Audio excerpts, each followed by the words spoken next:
Hello everyone, welcome again. मैं हूं doctor Rimmi और आज हम बात करेंगे इस वीडियो के माध्यम से हम जानेंगे कि बेबी ड्रॉपिंग क्या होता है, यानी कि बेबी का नीचे उतरना।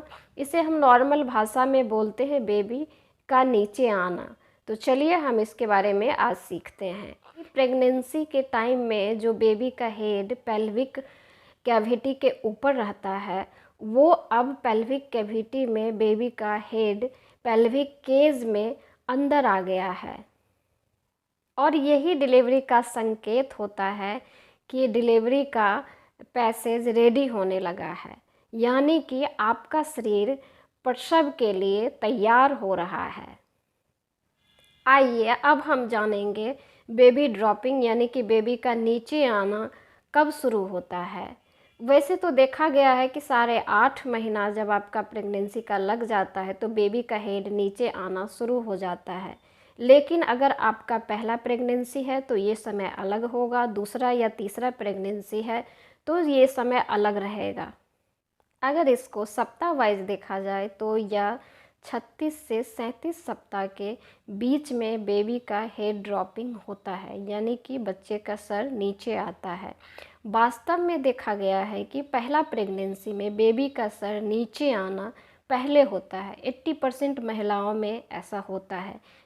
20% महिलाओं में लेबर पेन शुरू होने के बाद बच्चे का सर नीचे आता है, लेकिन तीसरी या चौथी प्रेगनेंसी में बेबी का हेड नीचे बहुत लेट से आता है। कई बार तो लेबर पेन का जो सेकेंड स्टेज होता है, यानी कि यूट्रस का मुंह खुलना जब शुरू होता है, तब बेबी का सर नीचे आता है।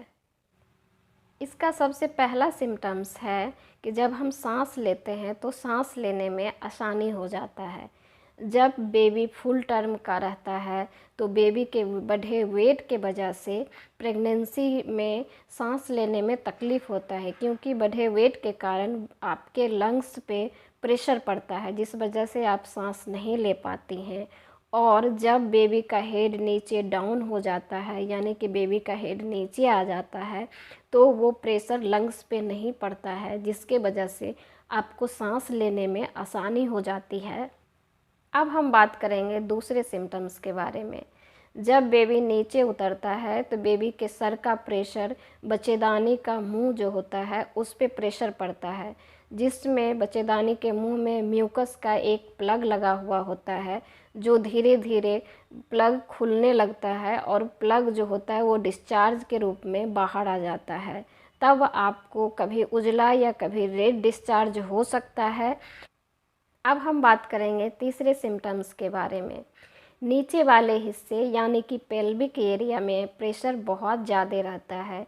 इसके बढ़े हुए प्रेशर के वजह से आपको बार बार वॉशरूम जाना पड़ता है, क्योंकि पेशाब का फ्रीक्वेंसी बहुत ज़्यादा बढ़ जाता है। अब हम बात करेंगे चौथे सिम्टम्स के बारे में, यानी कि पेल्विक हमारे निचले वाले हिस्से में दर्द शुरू हो जाना। ये पीठ में दर्द हो सकता है, बैक पेन हो सकता है, पैर में झुनझुनी भी हो सकता है, क्योंकि नर्व्स पे प्रेशर पड़ता है। जब बेबी का हेड नीचे आ जाता है तो आपको कई बार झुनझुनी की तरह भी फील होता है। अब हम बात करेंगे पांचवें सिम्टम्स के बारे में। बेबी का मूवमेंट कम होने लगता है, यानी कि प्रेगनेंसी में जितना आपका बेबी का मूवमेंट फील होते रहता था, उससे मूवमेंट अब कम होने लगेगा। आपको फील होगा कि मेरा बच्चा अभी कम चल रहा है और धीरे धीरे आपका पेन जो है वो बढ़ना शुरू हो जाएगा। ये 5 मुख्यतः संकेत है बेबी का हेड नीचे आने का, जिससे हमें ये पता चलता है कि हमारा बेबी अब नीचे आ गया है और हमारा शरीर प्रसव के लिए तैयार हो रहा है। इस 5 सिम्टम्स से कोई ज़रूरी नहीं है कि आपको पाँचों सिम्टम्स आए जब आपका बेबी का हेड नीचे आ जाए। कभी कभी 1 सिम्टम्स 2 या 3 सिम्टम्स ही आते हैं, लेकिन जब रुक रुक के दर्द हो, पानी गिरे या पेट में करक हो, या बच्चे का मूवमेंट कम हो गया हो, या ब्लीडिंग हो, तो आपको डॉक्टर से मिलना चाहिए।